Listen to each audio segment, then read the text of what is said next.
Friends, अक्सर आपने ये सुना होगा कि इंडिया के जो कोस्टल एरियाज हैं या जो सिटीज कोस्टल एरियाज में लाई करती हैं, फॉर एग्जांपल जैसे मुंबई, चेन्नई, बेंगलोर, वहां का जो टेम्परेचर होता है वो मॉडरेट होता है as compare to north India. कहने का क्या मतलब है कि ना तो वहां पे ज्यादा ठंडी पड़ती है ना ही ज्यादा गर्मी पड़ती है। तो क्या आपने सोचा है ऐसा क्यों होता है? तो चलिए आज की इस वीडियो में उस कॉन्सेप्ट को समझते हैं। इस वीडियो में हम ये डिस्कस करेंगे the concept of land breeze, sea breeze, temperature, pressure, सारी चीजें अच्छे से डिस्कस करेंगे और इस रीजन को समझने की कोशिश करेंगे। तो चलिए इस वीडियो को स्टार्ट करते हैं। तो इस वीडियो को स्टार्ट करने से पहले आपको 3 पॉइंट्स को अच्छे से नोट डाउन कर लेना है या रिमेंबर करना है। सबसे पहला क्या होता है कि प्रेशर जो होता है और टेम्परेचर जो होते हैं वो एक दूसरे के इनवर्सली प्रोपोर्शनल होते हैं। इसको मैं अभी आगे एक्सप्लेन भी करूंगा सारे पॉइंट्स को, बस आपको ये 3 पॉइंट्स अच्छे से रिमेंबर करने हैं इस टॉपिक को पढ़ने से पहले। कि हमारा जो टेम्परेचर होता है वो प्रेशर के इनवर्सली प्रोपोर्शनल होता है। सेकेंड पॉइंट है कि हमारी जो एयर होती है वो हमेशा फ्लो करती है हाई प्रेशर से लो प्रेशर की तरफ, ये हमको याद रखना है।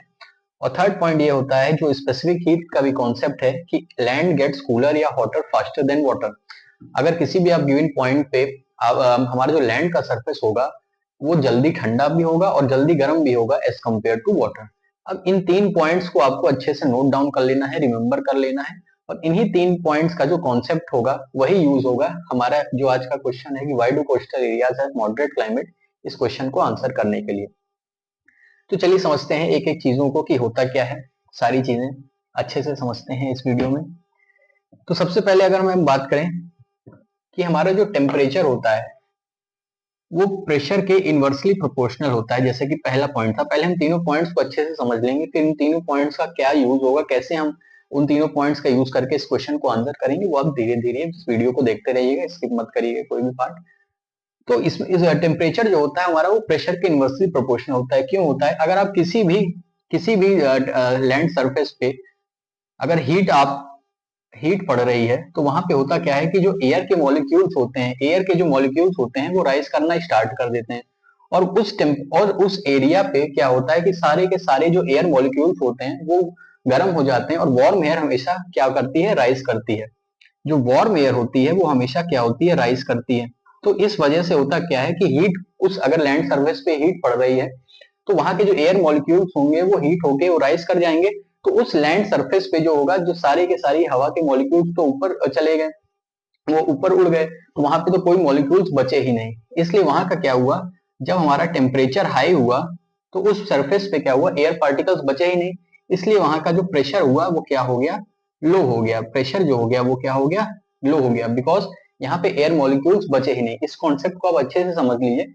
हो क्या रहा है, किसी भी सरफेस पे या लैंड सरफेस पे अगर आप हीट दे रहे हो, वहां पे हीट पड़ रही है, फॉर एग्जांपल सनलाइट पड़ रही है, अगर वो बहुत ही तेज है तो वहां होगा क्या कि वो जो सरफेस होगी वार्म हो जाएगी। और वार्म एयर की जो प्रॉपर्टी होती है वो क्या होती है कि वार्म एयर हमेशा राइज करती है। इस वजह से क्या होगा, उस सरफेस पे सारे मॉलिक्यूल्स राइज हो जाएंगे, वो चले जाएंगे और वो सरफेस पे वहां मॉलिक्यूल्स बचेंगे ही नहीं। इस वजह से वहां का जो प्रेशर होगा वो क्या हो जाएगा, कम हो जाएगा। इसीलिए कहा जाता है कि अगर हम किसी भी सरफेस पे अगर हीट ज्यादा आप दे रहे हैं तो वहां का प्रेशर क्या होगा, लो हो जाएगा, बिकॉज वहां पे एयर के मॉलिक्यूल्स बचेंगे ही नहीं। अब जो दूसरा पॉइंट था हमारा कि एयर जो होती है वो हमेशा हाई प्रेशर से लो प्रेशर की तरफ ही जाती है। तो ये आपको अच्छे से नोट डाउन कर लेना है कि एयर जो होती है वो हाई प्रेशर से लो प्रेशर की तरफ फ्लो करती है। ऐसा क्यों होता है? अभी अभी हमने देखा कि अगर किसी भी सरफेस पे अगर हमने टेम्परेचर हाई कर दिया है तो उस सरफेस पे एयर के मॉलिक्यूल्स बचे ही नहीं, इसलिए वहां पे क्या होता है, प्रेशर लो हो जाता है। अब जहां पे हमारा प्रेशर हाई होगा वहां पे क्या होंगे, एयर मॉलिक्यूल्स बहुत ज्यादा होंगे। हाई प्रेशर जहां भी एरिया होगा वहां पे क्या होगा कि जब हमारे एयर के मॉलिक्यूल्स होंगे वो बहुत ही हाई अमाउंट में होंगे, वो बहुत ही ज्यादा हाई अमाउंट में होंगे। और जहां पे प्रेशर लो होगा वहां पे एयर के मॉलिक्यूल्स होंगे ही नहीं या बहुत ही कम होंगे। तो इसलिए क्या होगा कि वहां पे जो मॉलिक्यूल्स जहां पे ज्यादा हैं वो ऑक्यूपाई करेंगे उस स्पेस को जहां पे मॉलिक्यूल्स कम है।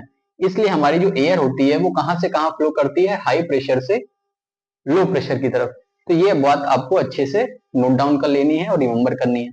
अब हमारा जो तीसरा पॉइंट था कि किसी भी गिवन पॉइंट पे क्या होता है कि हमारी जो लैंड की सरफेस होती है, जो हमारा लैंड का सरफेस होता है वो और हॉटर और कूलर दोनों जल्दी होता है एज कंपेयर टू वाटर।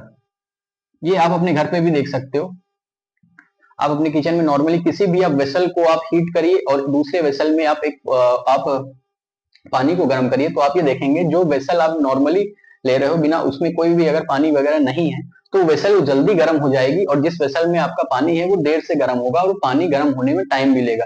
और जब आप दोनों साइड से जब आप स्टोव बंद कर दोगे तो आप ये देखोगे कि जो वेसल नॉर्मल थी जिसमें पानी नहीं था वो जल्दी ठंडी भी हो जाएगी, और जिस वेसल में आपने पानी रखा था वो हीट हो चुकी है तो उसको ठंडा होने के लिए भी ज्यादा टाइम लगेगा। इसलिए आपको ये कॉन्सेप्ट भी अच्छे से समझ लेना है कि at a given point of time जो लैंड की सरफेस होती है वो हमेशा जल्दी गर्म हो जाती है और जल्दी ही ठंडी हो जाती है एज कम्पेयर टू वाटर। अब इन 3 पॉइंट्स को हमने क्यों डिस्कस किया, इन 3 पॉइंट्स का क्या यूज होगा हमारे इस क्वेश्चन के लिए कि हमारा जो कोस्टल एरिया होता है वहां पे मॉडरेट क्लाइमेट होता है। तो चलिए समझते हैं। अगर मैंने यहाँ पे इंडिया का एक रफ स्केच ड्रॉ किया है, जो इंडिया का पेनिनसुलर पार्ट होता है या जो कोस्टल एरिया होता है वो कुछ इस तरीके से होता है, और आपको पता है यहाँ पे उसके तीनों तरफ इंडिया के वाटर होता है। यहाँ पे आता है हमारा अरेबियन सी, इस जगह पे होता है हमारा बे ऑफ बंगाल, और इंडिया के जो सदर्न पार्ट है वहां पे होता है हमारा इंडियन ओशन, यानी कि वो तीनों साइड से पानी से घिरा हुआ है। और यहाँ पे हमारी जो कोस्टल एरियाज होते हैं, यहाँ पे सिटीज होती है, फॉर एग्जांपल मुंबई, बैंगलोर, चेन्नई और भी जो सिटीज हैं जो कोस्टल एरिया पे लाई करती हैं। तो चलिए समझते हैं होता क्या है। अब यहाँ पे आता है एक कॉन्सेप्ट होता है हमारा जिसको हम कहते हैं क्या, लैंड ब्रीज और सी ब्रीज। ये कॉन्सेप्ट हमारा यहाँ पे एप्लीकेबल होगा, और इस कॉन्सेप्ट को चलिए अच्छे से समझते हैं कि होता क्या है। अब at a given point of time, for example अभी डे टाइम है, अगर मान लीजिए डे टाइम की अगर हम बात करें जहाँ पे सनशाइन हो रखा है, तो सनशाइन हो रखा है वहां पे हीट पड़ रही है, तो हीट जो है बराबर पड़ रही है वाटर पे भी, वाटर सरफेस पे भी और लैंड के सरफेस पे भी। तो हो क्या रहा है, जब हमारा सनशाइन है या सनशाइन कह सकते हैं आप, या आप ऐसे समझिए कि डे टाइम जब होगा मेरा, तो उस टाइम पे क्या होगा, डे टाइम पे क्या होगा कि जो लैंड की सरफेस होगी, जो हमने थर्ड पॉइंट आपको समझाया था अभी, कि जो लैंड की सरफेस होगी वो जल्दी गर्म हो जाएगी एज कंपेयर टू वाटर। यानी कि डे टाइम पे क्या होगा, हमारा जो लैंड का टेम्परेचर होगा वो हाई होगा। अब लैंड का टेम्परेचर हाई होने की वजह से यहाँ होगा क्या, प्रेशर जो है वो लो हो जाएगा।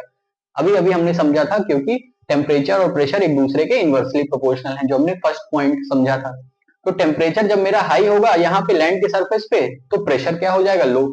ठीक उसी के अपोजिट वाटर का जो सरफेस होगा वो एज कंपेयर टू लैंड ज्यादा टाइम लेगा गर्म होने के लिए। तो at a given point of time जब यहाँ पे हमारे लैंड सरफेस पे जब ज्यादा हीट होगी, तो उस टाइम पे क्या होगा, यहाँ का जो टेम्परेचर होगा एज कंपेयर टू लैंड वो लो होगा। इस वजह से यहाँ का जो प्रेशर होगा वो क्या हो जाएगा, हाई हो जाएगा ड्यूरिंग द डे टाइम। अब इस वजह से होगा क्या, यहाँ पे क्या हो गया कि प्रेशर हाई है सी सरफेस पे, और लैंड सरफेस पे क्या है, प्रेशर लो है। और हमने इसीलिए आपको जो सेकंड पॉइंट पढ़ाया था कि एयर हमेशा फ्लो करती है हाई प्रेशर से लो प्रेशर की तरफ, तो हमें एयर जो होगी वो डे टाइम पे फ्लो करेगी फ्रॉम सी टू लैंड। तो जो डे टाइम पे क्या होगा, हमारा सी ब्रीज का कॉन्सेप्ट एप्लीकेबल होगा, जो कि कहता है एयर फ्लो करेगी कहां से कहां, from sea to land during the day time. तो कोस्टल एरियाज में डे टाइम पे क्या होगा, सी ब्रीज का कॉन्सेप्ट एप्लीकेबल होगा, बिकॉज एयर फ्लो करेगी फ्रॉम सी टू लैंड। अब होगा क्या, जब डे टाइम पे यहाँ पे जब हीट ज्यादा हो रही है, तो हमारी जो एयर फ्लो कर रही है वो सी से लैंड की तरफ फ्लो कर रही है, और वो कूल भी है एज कंपेयर टू लैंड। इस वजह से होगा क्या, यहाँ पे टेम्परेचर तो है ज्यादा, बट इस एयर जो हमारी जो सी की तरफ से एयर फ्लो कर रही है उसकी वजह से क्या होगा, यहाँ का जो टेम्परेचर है वो थोड़ा कूल हो जाएगा। तो गर्मी तो यहाँ पे पड़ी रही है, बट इस एयर की वजह से वहां का टेम्परेचर जो है वो कूल डाउन हो जाएगा। इसलिए यहाँ पे ड्यूरिंग द डे टाइम भी टेम्परेचर क्या होगा, मॉडरेट रहेगा। और हमारी एयर फ्लो कर रही है फ्रॉम सी टू लैंड, इस वजह से यहाँ पे क्या होगा, वो अपने साथ में मॉइस्चर भी लेके आएगी। एयर जो लेके आएगी फ्रॉम द सी वो अपने साथ मॉइस्चर कैरी करेगी। इस वजह से भी जो कोस्टल एरियाज होते हैं वहां पे क्या होता है, ह्यूमिडिटी बहुत ज्यादा होती है, बिकॉज जो एयर है जो सी से लैंड की तरफ आ रही है वो अपने साथ में मॉइस्चर को भी लेके आ रही है। इस वजह से यहाँ पे कोस्टल एरियाज में क्या होता है, ह्यूमिडिटी भी ज्यादा देखने को मिलती है। तो अभी आपने ये सी ब्रीज का कॉन्सेप्ट समझा, इसमें होता क्या है कि एयर जो है फ्लो कर रही है फ्रॉम सी टू लैंड। अब चलिए देखते हैं दूसरा कॉन्सेप्ट, लैंड ब्रीज का। अभी हमने देखा कि डे टाइम पे क्या होगा, जो हमारी जो विंड है वो फ्लो करेगी from sea to land, because यहाँ का जो प्रेशर है हाई है और लैंड का सरफेस का कम।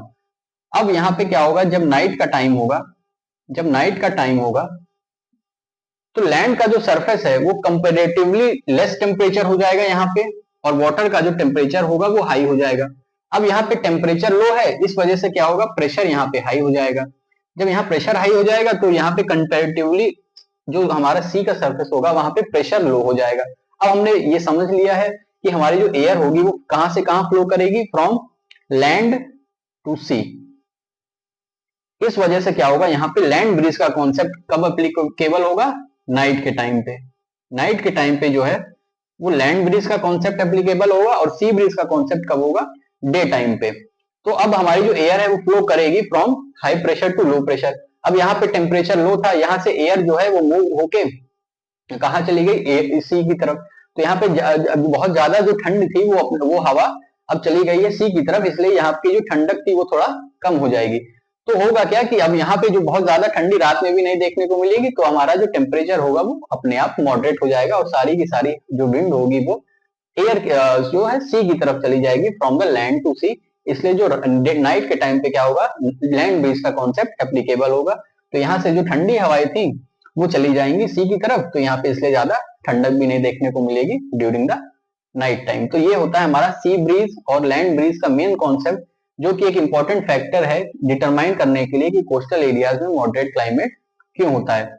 यही चीज आप समर्स या विंटर में भी ऐसे समझ सकते हो। समर्स के टाइम पे क्या होगा, अब during the time of summer, तो समर के टाइम पे होगा क्या, at a given point of time, at a given point of time summer में होगा क्या कि हमारा जो लैंड का सरफेस होगा ड्यूरिंग द समर्स, लैंड का जो सरफेस होगा वहां का टेम्परेचर क्या होगा, हाई होगा, और इसलिए प्रेशर क्या हो जाएगा, लो हो जाएगा। बस आपको ये टेम्परेचर कब हाई होगा उसको रिमेंबर करना है, और टेम्परेचर कब लो होगा उसको रिमेंबर करना है, क्योंकि आप जानते हो टेम्परेचर के ही प्रेशर इनवर्सली प्रोपोर्शनल होता है। तो जहां पे टेम्परेचर हाई होगा वहां का प्रेशर लो हो जाएगा।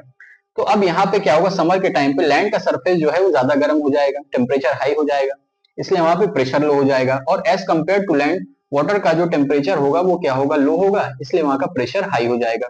तो अब विंड जो है वो हाई प्रेशर से लो प्रेशर की तरफ चलेगी, फ्रॉम सी टूवर्ड्स लैंड। इसलिए क्या होगा, यहाँ पे समर के टाइम पे भी सी ब्रीज का कॉन्सेप्ट एप्लीकेबल होगा। जो एयर होगी वो हाई प्रेशर से लो प्रेशर की तरफ फ्लो करेगी, तो सी से लैंड की तरफ फ्लो करेगी, कूल एयर फ्लो करेगी, ह्यूमिडिटी भी ज्यादा होगी और ठंडक भी बनी रहेगी। और ठीक इसी का उल्टा जब हमारा जो विंटर का सीजन होगा, जब हमारा विंटर का सीजन होगा तो विंटर के टाइम पे यही चीजें उल्टी हो जाएंगी। टेम्परेचर जो है लैंड का अब जो है वहां पे लो हो जाएगा, इस वजह से प्रेशर जो है वो हाई हो जाएगा यहाँ पे लैंड के सरफेस पे। और एज कंपेयर टू लैंड, अब वाटर के सरफेस पे क्या होगा, ड्यूरिंग द विंटर्स यहाँ का temperature as compare to land high हो जाएगा, इस वजह से यहाँ का प्रेशर जो है वो लो हो जाएगा। अब विंड जो है वो फ्लो करेगी फ्रॉम लैंड टूवर्ड्स सी। तो जितनी ठंडक थी वो अपने साथ ठंडी हवा लेके बह जाएगी कहाँ पे, सी की तरफ। इस वजह से विंटर्स में क्या होगा, लैंड ब्रीज का कॉन्सेप्ट एप्लीकेबल होगा, जिस वजह से यहाँ पे जो ज्यादा ठंडक पड़नी थी वो अपने साथ वो विंड अपनी जो ठंडी हवा थी वो बहा के ले गई सी की तरफ। इसलिए यहाँ पे विंटर्स के टाइम पे ज्यादा ठंडक भी नहीं पड़ेगी और समर के टाइम पे ज्यादा गर्मी भी नहीं पड़ेगी, because of the concept of land breeze and sea breeze. तो बस आपको ये अच्छे से ध्यान रखना है कि टेम्परेचर कहाँ पे ज्यादा है और कहाँ पे कम, बिकॉज टेम्परेचर के ही इनवर्सली प्रोपोर्शनल है प्रेशर, और प्रेशर जहां पे ज्यादा हाई होगा वहां से एयर फ्लो करेगी लो प्रेशर की तरफ। क्यों, बिकॉज जहां पे प्रेशर ज्यादा है वहां पे मॉलिक्यूल्स ज्यादा होंगे, और जहां पे प्रेशर कम है वहां एयर के मॉलिक्यूल्स क्या है, कम है। तो जो एयर के मॉलिक्यूल्स हैं वो ऑक्यूपाई करना चाहेंगे लो प्रेशर एरिया को, जहां पे एयर के मॉलिक्यूल्स कम है उस एरिया को ऑक्यूपाई करना चाहेंगे, उस एरिया को फिल करना चाहेंगे। इस वजह से एयर क्या होगी, हाई प्रेशर से लो प्रेशर की तरफ फ्लो करती है। और यही मेन फैक्टर होता है कि जो आपके जो कोस्टल एरियाज हैं या कोस्टल सिटीज हैं, या तो वहां ज्यादा ठंडी पड़ती है ना ही ज्यादा गर्मी पड़ती है, और वहां पे ह्यूमिडिटी भी इसीलिए बहुत ज्यादा होती है, बिकॉज जो सी की तरफ से जो विंड फ्लो करती है वो अपने साथ कूलिंग इफेक्ट तो लाती है, बट उसके साथ साथ वो अपने साथ बहुत सारा मॉइस्चर भी कंटेन करती है, इसलिए वहां पे ह्यूमिडिटी भी बहुत ज्यादा देखने को मिलती है। तो आई होप ये वीडियो आपको अच्छा लगा हो, ये कॉन्सेप्ट आपको अच्छे से समझ में आया हो। तो प्लीज लाइक करिएगा, चैनल को सब्सक्राइब करिएगा। Thank you.